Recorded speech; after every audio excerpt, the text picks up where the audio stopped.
Sebentar.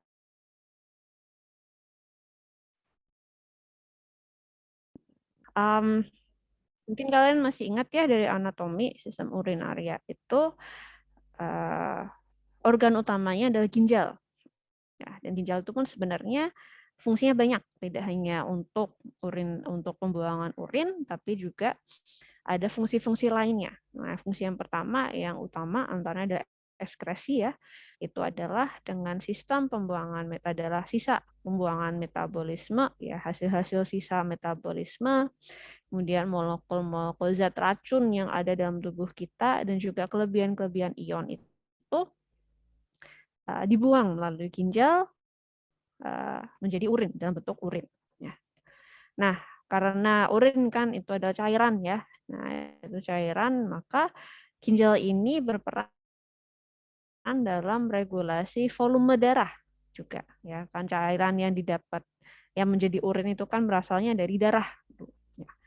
Nah, jadi termasuk regulasi volume darah. Nah, dengan meregulasi volume maka otomatis tekanan darah juga ikut terpengaruh ya di sini. Nah, caranya gimana cara meregulasi volume dan tekanan darah itu dengan mengkontrol jumlah urin yang dikeluarkan ya. Bisa menghasilkan urin yang cair dengan jumlah yang besar ya. Ketika volume darahnya tinggi ya, perlu diturunkan. Nah, bisa dengan menghasilkan urin yang banyak. Urin yang cair dan jumlah besar, atau kalau misalnya volume darah itu sudah dalam jumlah yang volume darah itu tidak banyak ya, nah maka kita kan harus menjaga cairan supaya tetap seimbang. Nah, cairan dalam tubuh supaya tidak seimbang maka tidak banyak yang kita bisa keluarkan. Nah, sehingga hasilnya adalah urin yang sedikit, yang terkonsentrasi. Nah, selain regulasi volume tekanan darah, yang diregulasi juga dengan oleh pengeluaran urin dan ginjal ini tadi adalah konsentrasi ion. Nah, konsentrasi ion darah. Ya, ion itu macam-macam ya, ada natrium, klorida, kalium, kalsium, ya, asam karbonat, asam fosfat, ya. Macam-macam ini terkait dengan pengaturan pH di darah. Nah, ini tadi regulasi pH cairan ekstrasel juga ya. Jadi ginjal kemudian mengeluarkan ion hidrogen, ya, ion H+ dengan jumlah tertentu untuk membuat darah menjadi pH darah menurun ya, pH darah naik ya, maksudnya tidak terlalu asam. Ya. Nah, ginjal itu pun juga berperan dalam regulasi sintesis sel darah merah ya dengan mensekresi hormon eritropoietin. Nah, ginjal juga ada peran untuk mensintesis vitamin D ya, dan ini akan membantu dalam pengaturan kadar kalsium dalam darah. Jadi kalau kalian masih ingat kemarin ya, kita belajar sistem endokrin ya untuk pengaturan keseimbangan kalsium ya, homeostasis kalsium. Antaranya yang berperan adalah ada vitamin D. Dan kalau kalian masih ingat ya, di bagannya itu pun vitamin D-nya berasal dari ginjal. Ya, organ yang berperan itu adalah ginjal. Nah, sekilas sedikit tentang sistem urinaria ya, kemarin sudah kita pelajari di anatomi, agak refresh lagi ya, bahwa sistem urinaria itu yang utama terdiri atas ginjal ya, kita punya ginjal 2 kiri dan kanan. Nah, ini posisinya yang kanan ini agak lebih rendah ya, agak lebih turun dibandingkan yang kiri karena terhimpit, bukan terhimpit sih, tapi letaknya karena di bawah ini sama liver ya, ada di bawah liver. Nah, selain ginjal, itu juga ada bagian saluran urinaria yang bawah, yaitu antaranya adalah ureter. Sini ya, ureter ini keluar dari masing-masing ginjal nih, saluran ureter. Nah, kemudian ureter itu nyambung ke kandung kemih, ya, kandung kemih. Kemudian yang terakhir adalah saluran dari kandung kemih akhirnya sampai keluar, ya, bisa mengeluarkan urin itu adalah uretra. Jangan sampai kebalik ya antara ureter dengan uretra, karena mereka adalah dua organ yang berbeda. Nah, inilah sistem urinari ya, bagian-bagian dari sistem urinaria.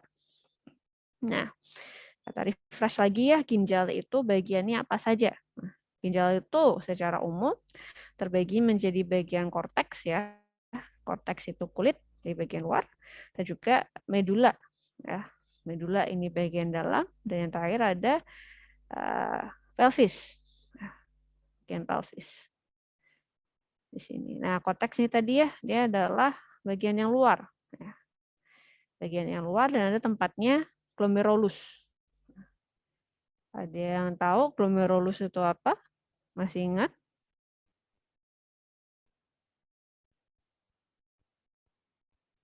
Kumpulan kapiler tempat filtrasi.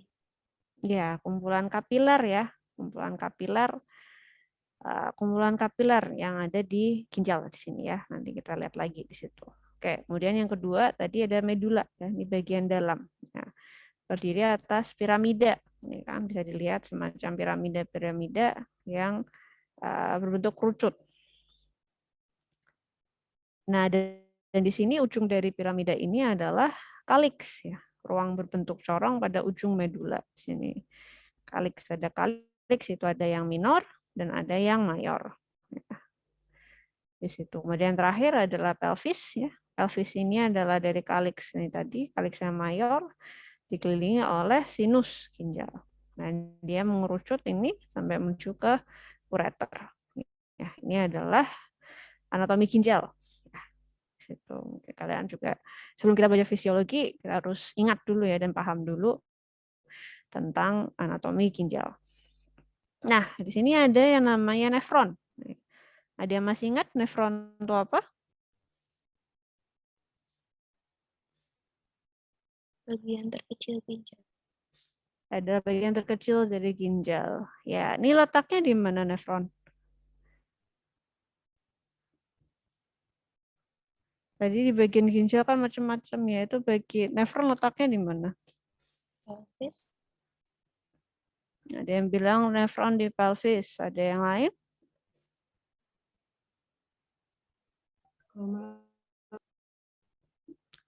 Apa? Kenapa? Glomerulus. Oke, glomerulus itu tempatnya nefron atau bagiannya nefron? Bagiannya nefron ya. Bagian nefron yang mana? Ini coba. Yang bulat. Nih kita coba. Nah, ini kita yang pertama deh di sini. Ini apa ini? Tanda panah ini menunjuk pada apa ini?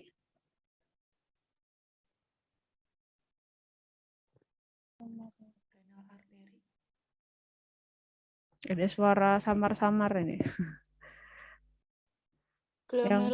Glomerulus. Ya, glomerulus itu tadi bagian dari nefron ya, dan ini adalah glomerulus. Oke. Yang bagian ini ya. Ini apa? Ya, milugungnya. Kapsula Bowman. Ya, ini adalah kapsula Bowman, ini adalah glomerulus. Setelah kapsula Bowman ini apa? Ada yang ingat? Tubulus proximal. Tubulus proximal. Ya, ini adalah tubulus proximal ya. Situ. Ya, jadi setelah glomerulus ya, kemudian filtrat ya, hasil saringan glomerulus masuk ke kapsul Bowman, lanjutnya ke tubulus proximal. Oke. Berikutnya apa ini? Lengkung Henle. Ini ya, lengkung Henle ya. Ini ada lengkung Henle. Terus selanjutnya apa?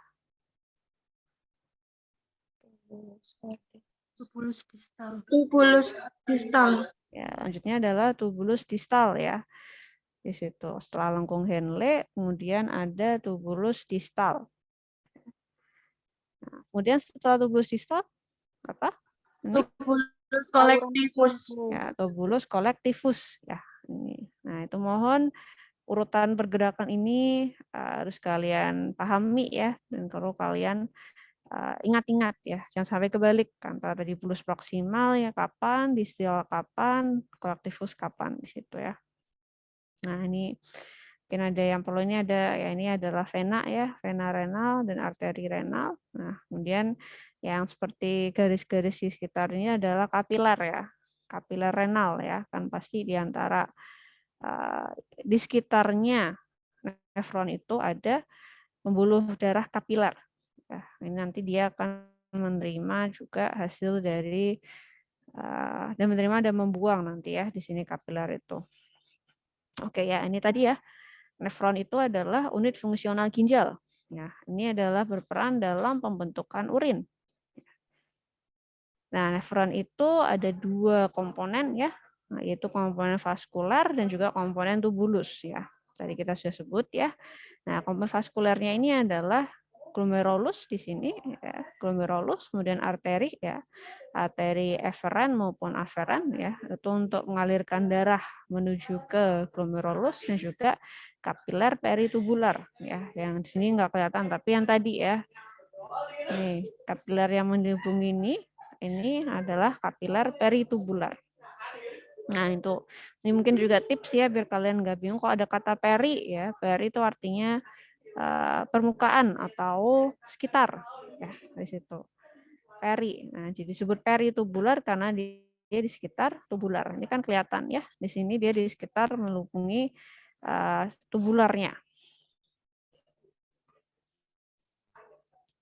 Nah, kemudian komponen tubulusnya ya tadi sudah disebutkan ada kapsula Bowman ya. Kemudian diikuti tubulus proksimal. Nah, diikuti lengkung Henle dan juga terus tubulus distal dan terakhir adalah tubulus collectivus. Nah, tadi saya nanya ya ini tempatnya di mana? Nah, ini ada bagian yang pink muda ini adalah pada korteks ya.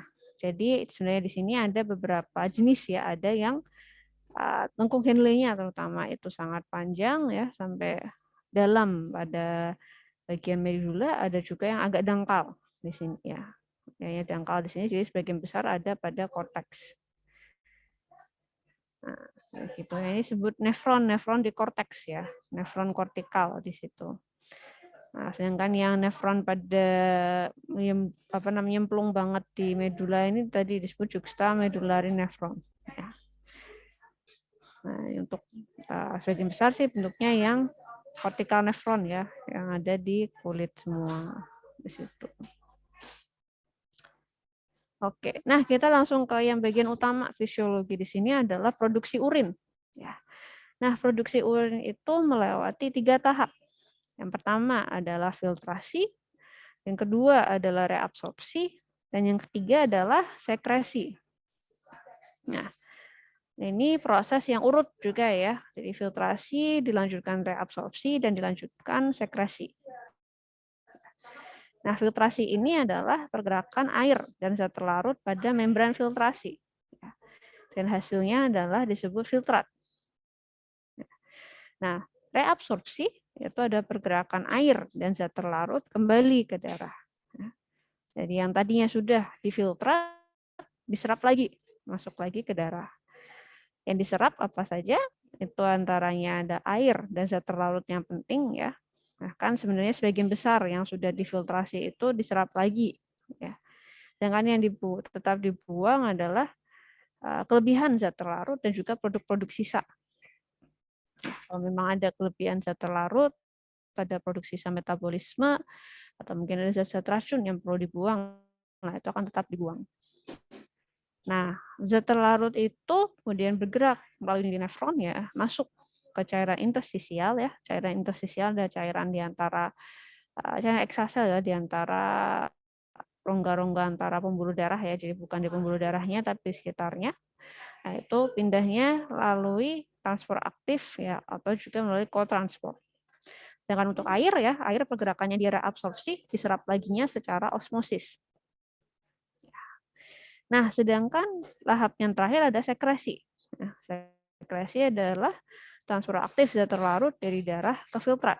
Ya, jadi yang pertama tadi ya difiltrasi, filtrasi ini darah disaring ya, kemudian terjadilah bentuknya filtrat. Nah, sebagian besar filtrat ini tadi diserap lagi. Nah, terkait dengan kandungannya ini diserap lagi. Nah, setelah ada hasil penyerapan ini tadi dilanjutkan sekresi, ada yang dikeluarkan lagi di situ. Jadi prosesnya dikeluarkan dari darah, diserap lagi masuk ke darah, kemudian keluar lagi. Jadi hasil akhirnya yaitu adalah urin. Nah, ini kurang lebih untuk ilustrasinya ya. Jadi yang pertama ada filtrasi. Ini filtrasi ya, menerima darah melalui arteriol, aferen maupun eferen. Nah, ini tadi glomerulus ya di sini ya. Nah, kemudian ada pergerakan cairan ya melalui membran filtrasi. Nah, setelah dari darah ini kemudian masuk ke kapsula Bowman. Ya, di situ. Di kapsula Bowman akhirnya terbentuk yang disebut tadi filtrat. Nah, kemudian setelah sampai di kapsula Bowman dilanjutkan ke tadi tubulus ya, tubulus proksimal, lengkung Henle, tubulus distal di situ. Nah, sama proses itu terjadi yang disebut dengan reabsorpsi tadi ya. Nah, sesuai namanya, reabsorpsi adalah penyerapan kembali ya, zat-zat dan air tadi melalui dinding nefron ke cairan interstisial. Lalu dan akhirnya nanti setelah sudah sampai di cairan interstisial ini baru akan pindah lagi ke kapiler peritubular. Nah, baru disitulah dia akan kembali beredar di dalam tubuh. Ya. Nah, setelah proses reabsorpsi, terakhir adalah sekresi. Ya, sekresi ini bisa dilihat di ilustrasinya ini. Sekresi ini zat terlarut yang disekresi melalui dinding nefron menuju filtrat. Nah, ilustrasinya di sini ya. Jadi tadi yang difiltrat, ada yang diserap lagi masuk ke pembuluh darah. Nah, setelah itu ada yang dari pembuluh darah dikeluarkan juga, ada yang dikeluarkan lagi juga. Nah, ini yang disebut dengan sekresi. Jadi filtrasi,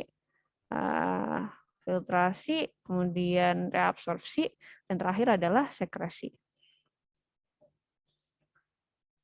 Nah, filtrasi itu apa? Ya, tadi filtrasi adalah pergerakan air dan zat terlarut yang kecil melalui membran filtrasi. Nah, ini dari darah tadi ya, darah kemudian diserap, disaring ya, sehingga keluar menjadi air dan zat terlarut.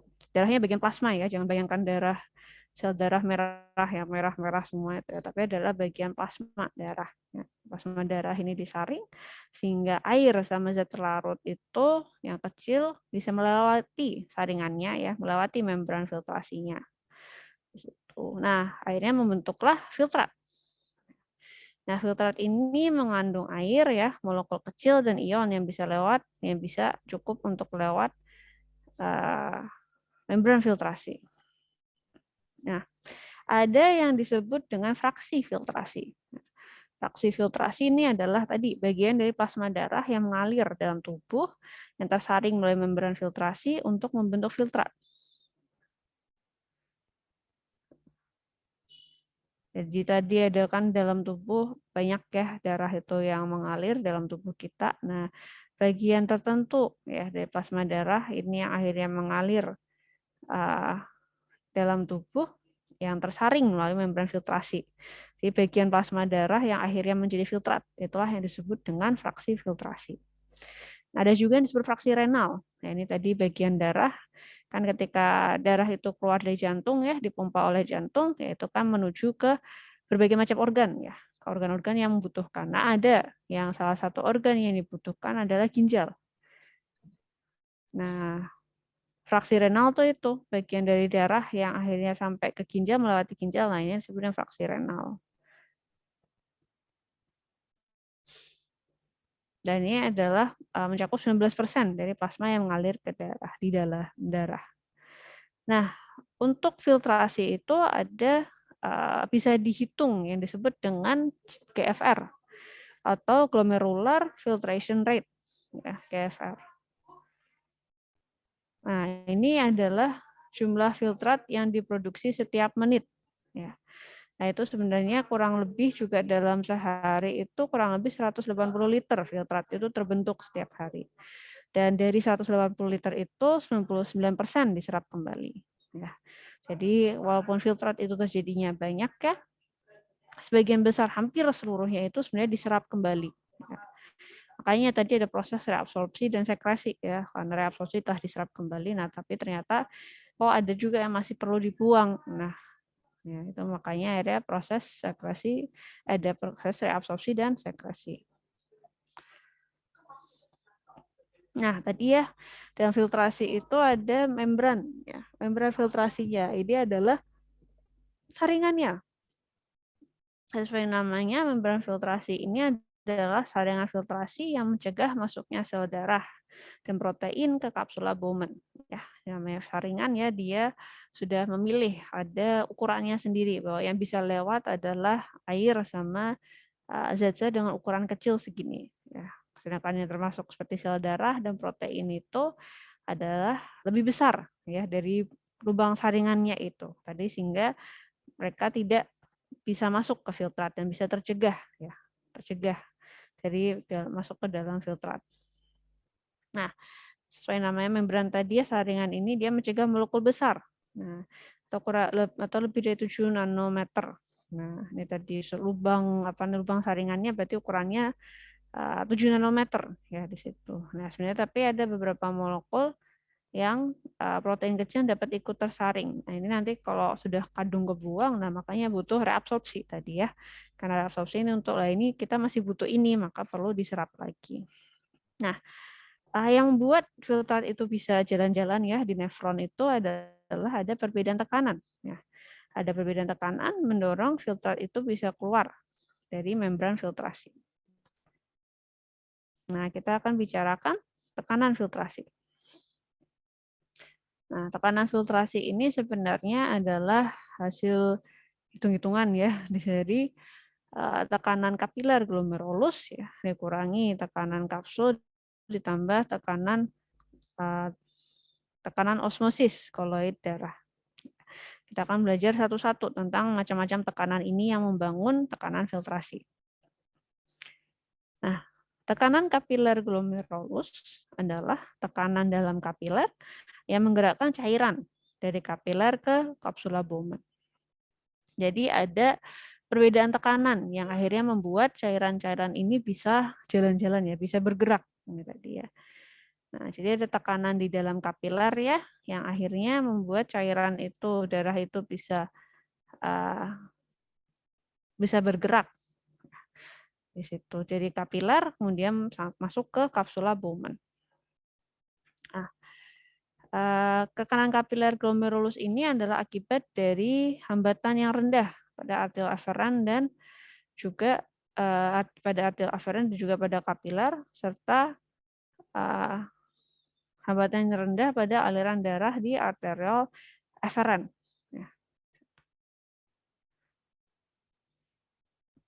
Nah, kemudian kalau tekanan kapsuler ini muncul karena ada tekanan dari filtrat yang ada di kapsula Bowman. Kemudian juga tekanan osmotik koloid darah ini muncul karena plasma protein tidak bisa melewati membran filtrasi. Nah, nggak bisa lewat, maka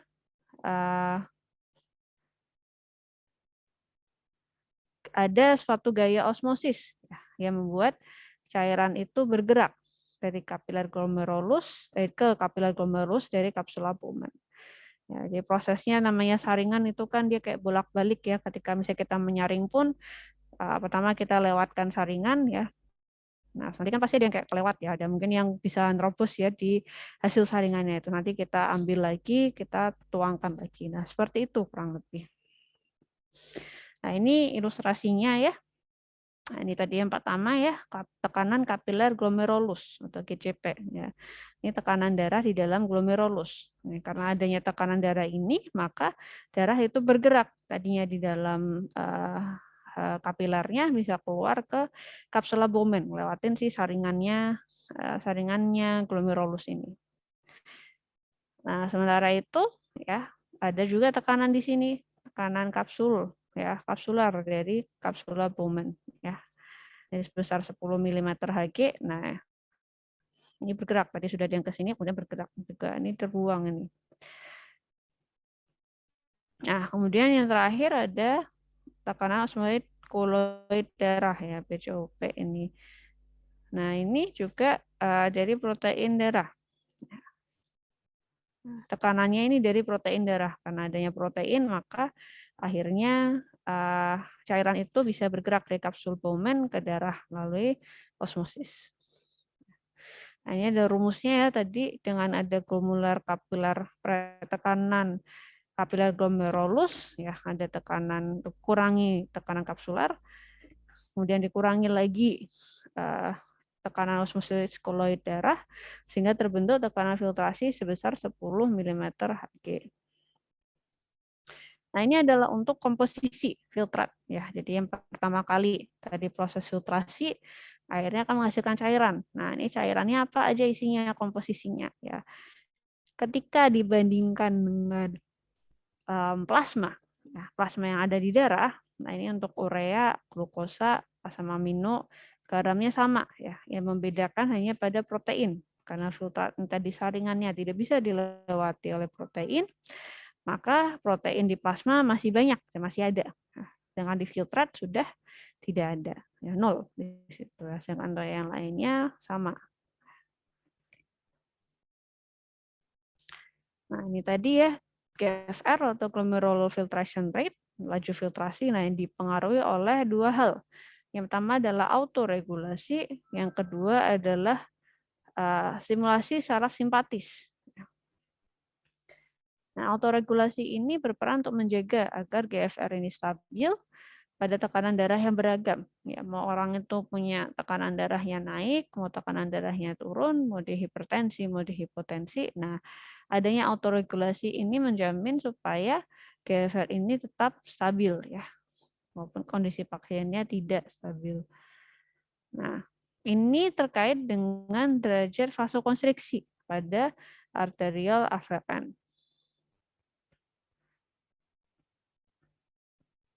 Nah, jadi pengaturannya apabila tekanan darah itu naik, ya, maka terjadi pengecilan pada pembuluh darah atau vasokonstriksi. Nah, dan vasokonstriksi ini akhirnya mencegah penurunan aliran darah ke ginjal dan juga mencegah penurunan tekanan filtrasi juga. Sedangkan ketika tekanan darah itu turun, maka terjadi vasodilatasi. Ya. Nah, ini akhirnya akan mencegah peningkatan aliran darah ke ginjal dan meningkatkan pencegahan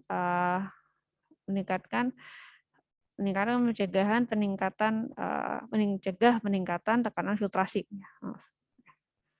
Kemudian yang simulasi saraf simpatis, nah ini saraf simpatis akan memicu vasokonstriksi arteri kecil dan arterial afferent sehingga aliran darah ke ginjal akan menurun. Dan aliran darah pada ginjal menurun, maka pembentukan filtrat pun juga mengalami penurunan. Nah, ini GFR ini mungkin nanti di pelajaran dietetika ya, dan juga patogenesis, patofisiologi mungkin ya terkait dengan penyakit ginjal itu akan kalian banyak temukan ya GFR ini atau glomerular filtration rate ini ya. Karena ini menandakan juga ketika ini kan juga menandakan kemampuan ginjal dalam melakukan filtrasi.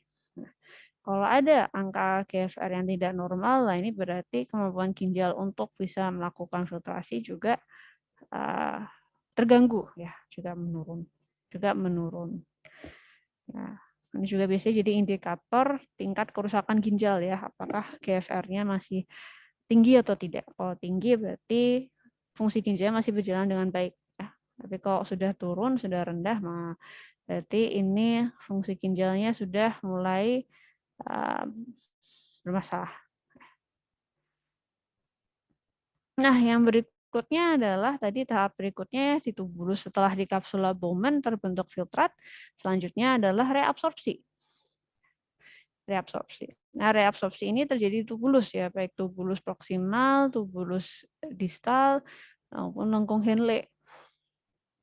Nah, ini terjadinya di sini di reabsorpsi kan dia ada penyerapan kembali dari filtrat. Nah, penyerapan kembalinya ini juga disesuaikan dengan kebutuhan tubuh ya. Apa sih yang dari tubuh ini masih rasa penting? Apa yang tubuh itu masih butuhkan di situ. Nah, sesuai dengan bahan yang mau diserap lagi, nah prosesnya itu berbeda-beda. Ada yang secara difusi terfasilitasi, secara transfer aktif, secara simport maupun osmosis. Nah, apa sih aja sih yang direabsorpsi? Nah, ini antaranya ada garam anorganik, ya, molekul organik, dan juga ini 99% cairan filtrat, yaitu diserap lagi masuk ke cairan interstisial. Nanti kalau cairan masuk di cairan interstisial baru bisa disampaikan masuk ke kapiler peritubular. Setelah sampai di kapiler baru bisa disampaikan ke vena renal dan akhirnya masuk lagi ke peredaran darah. Nah, sedangkan zat lain yang juga terlarut yang bisa diserap kembali antaranya ada asam amino, ya, glukosa, fruktosa, ionnya termasuk ion Na, K+, Ca, kalsium, karbonat, dan juga klorida.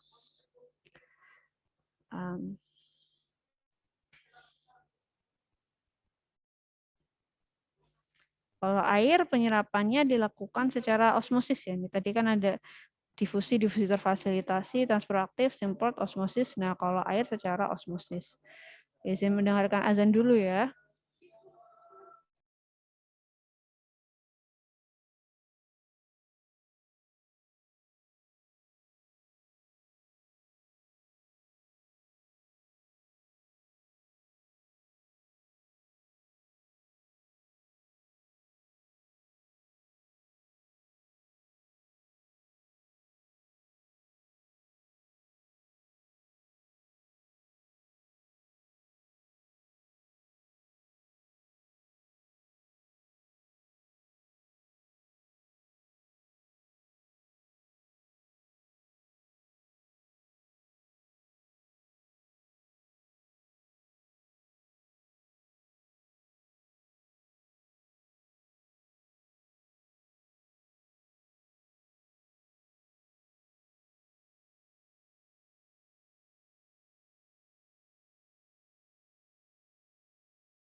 Untuk zat terlarut yang diserap kembali ada asam amino, glukosa, fruktosa, kemudian ada juga ion natrium, kalium, kalsium, klorida, dan ion-ion lainnya ya. Sedangkan untuk air diserapnya secara osmosis. Ya, sedangkan untuk zat-zat ini tadi ya ada yang lewat difusi terfasilitasi, transfer aktif, simport. Kalau osmosis secara lain adalah air ya. Untuk zat-zat ini masing-masing jalurnya. Nanti salah satu cara reabsorpsi ini. Nah, pengaturan reabsorpsi ini akan menentukan konsentrasi urin juga ya. Jadi ketika misalnya tadi ya pengaturan volume urin ya itu yang berperan di situ adalah pada reabsorpsi. Jadi tergantung berapa banyak yang mau kita serap kembali dan juga nanti dilanjutkan sekresi ya, berapa banyak yang mau kita keluarkan. Nah, ini adalah proses reabsorpsi di tubulus proksimal ya di sini. Nah, di sini di tubulus proksimal ini molekul dan ion diserap kembali dari filtrat ya. Ini kan di sini ada darah yang mengalir di situ. Nah, ini adalah dari darah dari kapiler peritubular ya. Nah, ini ada di tubulus proksimal. Ini salah satu selnya yang bisa kita lihat di sini. Nah, molekul ion diserap kembali dari filtrat, ya ada filtrat mengalir. Nah, di sini kan filtrat tadi ya. Nah, ada yang diserap lagi di sini. Nah, penyerapan kembali tergantung pada transfer aktif. Ya. Ada natrium yang ditukar dengan kalium. Ya, ada pertukaran, ada yang pakai transfer aktif di sini antaranya tadi antara ion natrium dengan kalium. Nah, kemudian ada juga proses import. Ya, proses import ini adalah proses di mana protein karier itu membawa molekul atau ion bersama dengan natrium melewati membran. Nah, ini ada import di sini ya. Sini ada protein transportnya, protein kariernya di sini. Nah, ini proteinnya ini dia membawa molekul ya atau ion ya. Terus bersama bareng dengan Na. Ini Na dibutuhkan karena dia kan sebenarnya cairan ya. Natrium ini kan perannya kaitannya dengan mengikat cairan di situ. Nah, supaya ada cairan yang terbawa masuk di situ. Nah, sedangkan untuk asam amino, glukosa, nah, kalium, kalium klorida ini transfer masuk ke sel bersama dengan Na tadi ya. Nah, ini glukosa ini tadi juga masuk. Nah, ada Na masuk, glukosa masuk. Ada asam amino masuk, Na, natrium juga masuk ya. Ini karena fungsi natrium tadi dia mengikat air. Ya, jadi untuk memastikan bahwa si zat-zat ini dia zat-zat terlarut ya. Larut itu kan larut berarti ada pelarutnya. Pelarutnya adalah air. Yang bisa menggerakkan itu tadi adalah ion natrium. Ya. Sedangkan kok airnya sendiri sebenarnya keluar masuk sendiri secara osmosis. Sedangkan tadi ya glukosa, asam amino, nah Na-nya sendiri dan Cl-nya itu terlalui dengan difusi terfasilitasi. Ya. Nah, ini tadi sudah masuk ke dalam sel dan akhirnya bisa kembali ya masuk ke cairan interstisial sebelum akhirnya nanti masuk ke kapiler ya. Ini tadi sudah dimasuk di dalam selnya tubulus proksimal dan akhirnya keluar ke cairan interstisial. Di cairan interstisial ini, nah ini baru ada yang ini tadi asam amino, glukosa, kalium. Nah, ini tadi ada masuk ke cairan interstisial. Nanti dari cairan interstisial ini akan pindah ke kapiler, peritubular. Ya, seperti itu. Nah, kemudian yang berikutnya adalah lengkung Henle.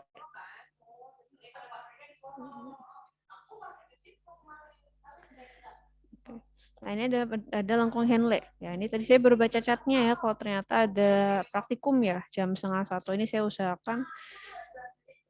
usahakan semoga jam 12 ya, jam 12-an bisa selesai sehingga nanti kalian yang praktikum tidak akan ketinggalan materi ya. Oke, saya kembalikan dulu.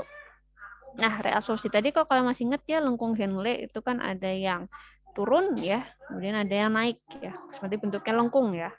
Nah, ini disebut descending ya. Descending itu ada pada bagian yang turun. Nah, bagian yang turun ini itu bersifat water permeable atau mudah dilalui oleh air dan juga beberapa zat terlarut. Dia juga cukup permeable atau bisa dilewati oleh urea, natrium dan ion-ion lain. Nah, yang menggerakkan itu adalah perbedaan osmolaritas ya. Air secara osmosis bergerak dari tubulus ke cairan interstisial. Ya ini ya. Tadi ini adalah lengkung Henle-nya yang turun, nah ini akhirnya bergerak air secara osmosis dari tubulus ini ke cairan interstisial baru masuk ke kapiler ya, ke pembuluh darah. Nah, pada proses ini ada sekitar 15% filtrat itu terreabsorpsi. Ada juga zat terlarut, ada sedikit yang terdifusi dari fase rekta dan cairan interstisial ke tubulus ya. Di situ. Nah, kemudian tadi ya, kalau tadi adalah yang turun ya, lengkung Henle yang turun, nah ada juga bagian lengkung Henle yang naik. Yang naik ini, kalau bagian naik itu bersifat non-permeable atau tidak bisa dilewati air. Non-permeable atau tidak bisa dilewati oleh air. Tapi dia bersifat permeable atau bisa dilewati terhadap beberapa zat terlarut. Nah, ascending tube-nya ini ya, lengkung Henle ini yang bagian bergerak atas itu ada bagian segmen yang tipis dan bagian segmen yang tebal. Nah, segmen yang tipis ini tadi bersifat tidak permeable untuk air, tapi bisa permeable untuk beberapa zat. Di sini ya. Ini gambarnya salah ya, nanti saya perbaiki. Nah, sedangkan zat terlarut terdifusi dari tubulus ya, masuk dari tubulus ke cairan interstisial. Nah, sedangkan pada segmen yang tebal, sesuai namanya segmen tebal ini juga tidak permeable untuk air. Nah, ion Na dapat lewat secara transfer aktif, sedangkan ion kalium dan klorida lewat melalui bantuan protein transport. secara difusi terfasilitasi. Nah, ini yang ascending tadi yang naik ya. Nah, di sini ascending yang bagian tebal di situ ya. Nah, ini dia tidak bisa dilewati air. Ya, air ini tidak bisa lewat, tapi ada zat terlarut yang bisa keluar di sini ya, keluar dari filtrat menuju ke pembuluh darah di situ. Jadi masuk ke cairan interstisial sebelum akhirnya masuk ke pembuluh darah. Jadi antaranya tadi ya ion-ion, ada yang secara difusi terfasilitasi, ya, ada secara transfer aktif ini. Merah ini transfer aktif, ya. Ini ada tadi difusi terfasilitasi dibantu oleh simport ya, seperti itu. Nah, dalam produksi tadi ya, bahwa absorpsi ini adalah salah satu peran penting di ginjal untuk mengatur konsentrasi dari urin ya. Nah, di sini bisa mengatur dengan reabsorpsi itulah kita bisa tubuh kita mengatur konsentrasi zat terlarut yang ada pada urin. Nah, untuk urea itu masuk ke filtrat yang konsentrasi yang sama dengan ada di plasma. Jadi kalau di plasma ada urea sejumlah tertentu, maka yang terbawa ke filtrat itu pun juga konsentrasinya sama. Ya. Walaupun ada pertukaran cairan segala macam, tapi ureanya tetap. Nah, jadi walaupun volume filtratnya turun, maka konsentrasi kalau volume filtratnya turun kan cairannya lebih sedikit, maka urea itu akan konsentrasinya meningkat. Nah, ini adalah urea tidak dapat diserap kembali. Nah, sedangkan ada yang lain juga kreatinin, sulfat, fosfat, nitrat, ion urat ini juga yang terserap kembali hanya sedikit. Ya, mereka lebih banyak berkonsentrasi pada urin. Nah, ini kenapa? Karena baik urin maupun ini itu adalah zat-zat yang bersifat toksik atau beracun dalam tubuh, sehingga perlu dikeluarkan dari tubuh. Nah, tadi sudah reabsorpsi ya, sudah filtrasi, reabsorpsi, tahap terakhir adalah sekresi. Nah, sesuai namanya sekresi ini adalah pengeluaran ya, dia adalah pembuangan zat-zat seperti produk sampingan metabolisme yang beracun. Tadi termasuk amonia, ion H+, ion kalium, dan juga mungkin misalnya obat-obatan seperti penisilin. Nah, sekresi ini bisa terjadi secara aktif maupun pasif. Contohnya untuk ion H+ di sini ya, ion H+. Nah, untuk H+ dan Na+. H+, ion hidrogen, ini sekresi ke filtrat secara antiport. Jadi ada pertukaran antara H dengan Na. Ini ya, ini filtrat ya, dia masuk ya.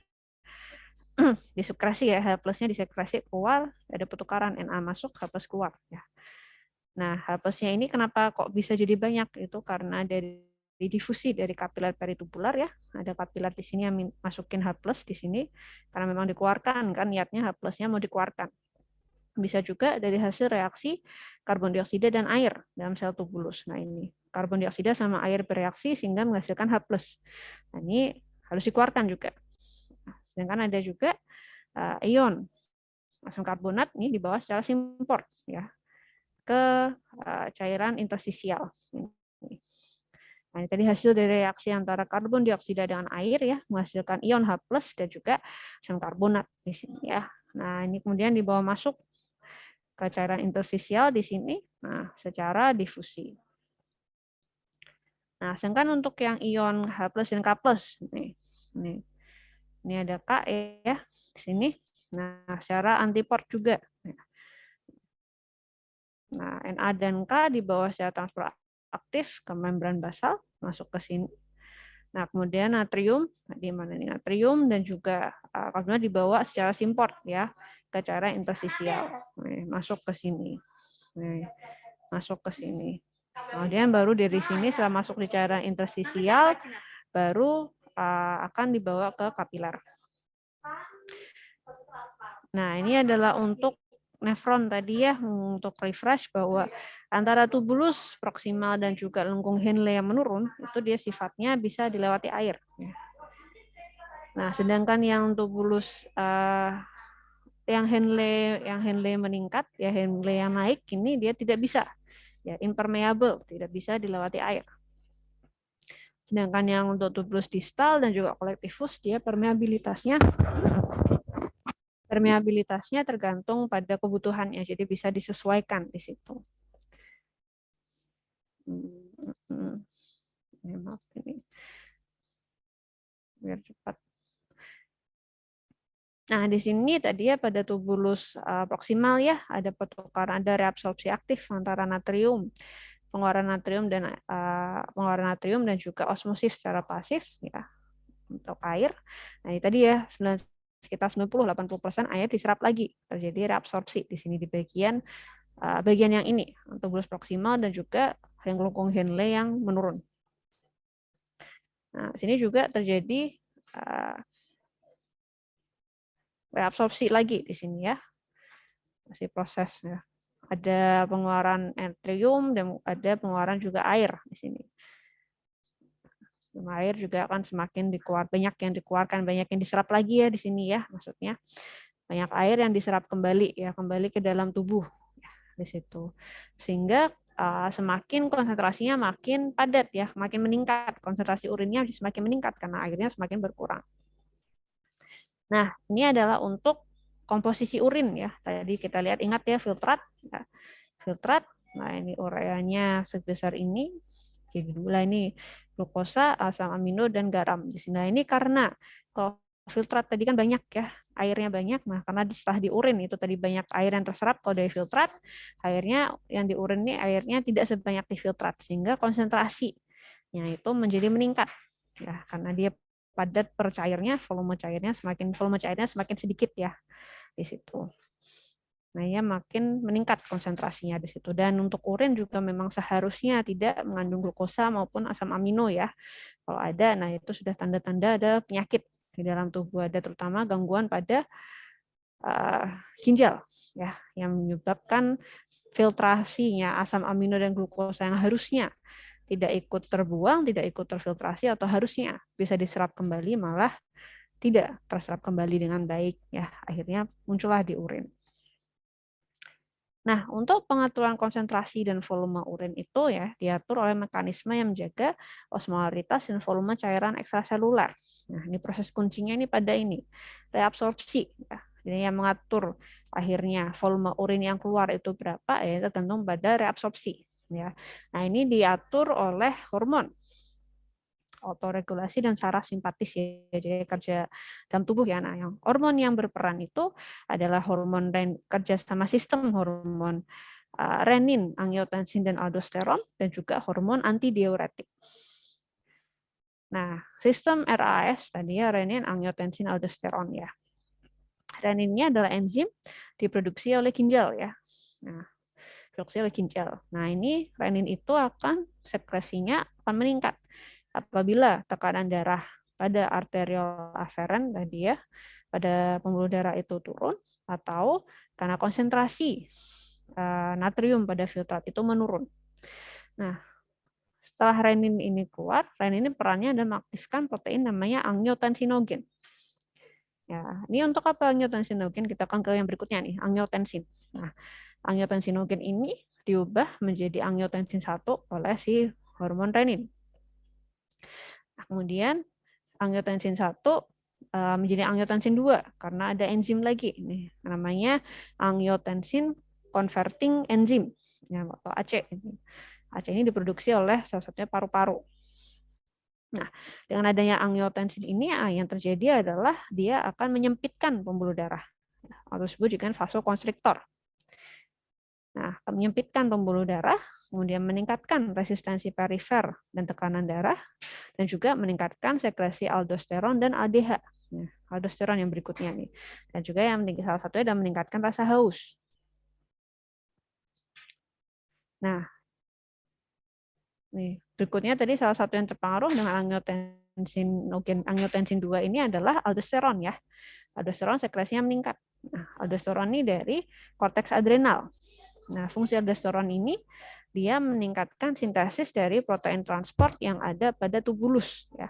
Sehingga efeknya adalah reabsorpsi natrium pada nefron itu akan meningkat. Nah, tadi saya sudah bilang ya bahwa natrium itu selalu terikat dengan cairan. Sehingga kalau natriumnya reabsorpsinya meningkat, maka cairannya juga reabsorpsinya meningkat ya. Cairan dan air reabsorpsinya akan meningkat.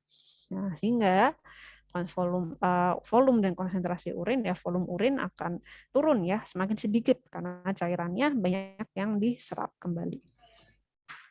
Nah, ini adalah contoh gambaran dia homeostasis ya. Nah, terkait dengan tekanan darah juga di sini ya. Tadi misalnya ada tekanan darah yang naik ya, karena tekanan darah yang naik maka atau yang di sini kita salahnya. Ini ada tekanan darah yang turun ya. Nah, tekanan darah yang turun maka tekanan di ginjal pun juga akan turun ya, dan natrium ada di ginjal ini turun. Nah, sehingga atau ginjal mengeluarkan tadi renin. Nah, renin mengubah angiotensinogen menjadi angiotensin 1. Nah, angiotensin 1 ini dari enzim ini, angiotensin converting enzyme. Nah, ini menjadi angiotensin 2. Nah, akibat ada angiotensin 2 ini menyebabkan tekanan darah, pembuluh darah vasokonstriksi ya, menyempit karena tadi tekanan darahnya turun, dibikin sempit supaya tekanannya bisa naik. Ya. Selain itu juga angiotensin 2 menyebabkan korteks adrenal menghasilkan aldosteron. Nah, aldosteron ini akhirnya membuat ginjal menyerap tadi ion natrium dan air, sehingga volume darah akan meningkat. Dan volume darah meningkat dan pembuluh darahnya sempit, maka tekanan darah akan naik. Kurang lebih ini yang bagian terkait kerja ginjal di sini ya. Nah, ini tadi terkait aldosteron tadi ya. Kita disebutkan aldosteron akan merangsang sintesis protein transport ya. Nah, itu di aldosteron dari sekresi, nah kemudian akan berikatan dengan reseptor intrasel. Nah, ini ada reseptornya di sini. Nah, kemudian meningkatkan sintesis protein transport. Nah, ini protein transportnya di sini meningkat ya sintesisnya. Saya cuma sedikit ditambah, ini tambah sintesis transportnya ditambah. Nah, akhirnya reabsorpsi Na akan meningkat dan sekresi K dan H+ akan meningkat juga. Seperti itu. Dengan reabsorpsinya naik, natrium naik, maka cairan pun juga lebih banyak yang terserap kembali. Nah, sedangkan kalau untuk ADH itu seperti apa? Nah, ini ADH atau antidiuretik hormon itu yang membuat adalah hipofisis posterior. Nah, hipofisis posterior kemudian akan berikatan dengan reseptor. Nah, reseptornya ada pada tubulus distal dan kolektivus. Nah, terus habis itu yang terjadi adalah suatu protein, namanya protein G protein ya. Protein G ini akan mengaktifkan yang disebut dengan adenilase siklase, ya, siklus adenilase. Adenilase siklase ini sebenarnya enzim ya, bukan siklus adenilase. Nah, adenilase siklase ini aktif nih. Nah, kemudian adanya si siklase ini akan meningkatkan sintesis CAMP. Nah, adanya CAMP ini akan meningkatkan pemasukan ini disebut dengan aquaporin. Nah, adanya aquaporin ini akan membuat tubulus distal itu tadi semakin meningkat permeabilitasnya. Nah, dan permeabilitasnya meningkat, maka air akan lebih mudah untuk masuk ya. Air akan lebih mudah untuk masuk dan keluar. Nah, akhirnya air di sini ya dari tadi tubulus ya akan masuk ke interstisial ya karena tadi dia diserap ya lewat jalur ini tadi, jalur aquaporin ini tadi yang dibuat karena efek dari protein yang dari ADH ini tadi. Makanya tubulus distal disebut tubulus distal dan kolektivus permeabilitasnya tergantung kebutuhan tubuh. Ini karena bisa dibuat menjadi lebih permeabel atau kurang permeabel tergantung pada kebutuhan tubuh. Nah, ini tadi terkait ADH ya. Kalau misalnya di darah itu cairannya sedikit ya. Nah, akhirnya oleh hipotalamus dideteksi, nah ini akhirnya meningkatkan sekresi ADH. Dan sekresi ADH meningkat, maka ginjal akan menurunkan penyerapan air. Penyerapan air dari darah. Ya, sehingga urin yang dihasilkan pun juga lebih sedikit ya. Dan urin yang dihasilkan lebih sedikit kan berarti lebih banyak yang terjaga ya di situ sehingga kadar airnya darah akan bisa terjaga. Sebaliknya di sini kalau misalnya di dalam darah itu terlalu banyak air ya berarti kan harus dikeluarkan ya. Nah, di tekstur hipotalamus, nah ini akan menurunkan sekresi ADH sehingga ginjal akan menyerap lebih banyak air dari darah ya karena perlu mengeluarkan tadi kebanyakan air di dalam darah. Nah, akibatnya urin pun akan jadi lebih cair. Nah, dan dengan itu kadar air dalam darah juga bisa menjadi kembali normal. Nah, ini yang terakhir ya, dan disebut dengan refleks micturition. Micturition. Nah, ini adalah jadi kalau ketika urin sudah terbentuk ya, tadi dari tubulus colectivus ya, nanti masuk ke pelvis, akhirnya terus melewati ya ureter ya, ureter kemudian bergerak ke kandung kemih. Nah, ini proses itu berjalan secara terus-menerus ya. Tidak kayak stop di dalam tubuh kita ya. Nah, kandung kemih sendiri itu bisa menampung urin dengan volume maksimal 1 liter. Nah, tapi biasanya kita sudah mulai kayak ini kayaknya udah mau buang air, itu terasa tidak nyaman ketika di atas 500 mili. Nah, kemampuan kandung kemih itu untuk bisa mengembang ya dan menampung air itu dipengaruhi oleh ada di kandung kemih ada lipatan. Nah, lipatannya ini dapat terbuka ya ketika volume airnya lebih banyak. Kemudian juga epitel kandung kemih itu juga adalah epitel transisional. Nah, ini bisa juga meregang ya, menyesuaikan volume urin yang ada. Nah, otot-otot pada kandung kemih juga bisa meregang untuk menampung air tersebut. Nah, disebut micturition ini itu adalah pengeluaran urin dari kandung kemih. Nah, refleks ini akan aktif saat dinding kandung kemih itu tadi meregang ya. Situ. Nah, untuk refleks micturition ini dia itu dikontrol oleh otak ya. Jadi dari kandung kemih itu akan ada ketika kandung kemih itu mulai penuh ya, nah itu akan dikirim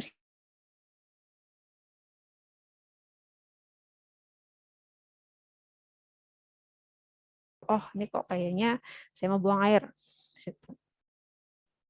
Nah, setelah otak menerima, akhirnya dikirim sinyal lagi ini. Nah, sinyal ini untuk dihambat dulu.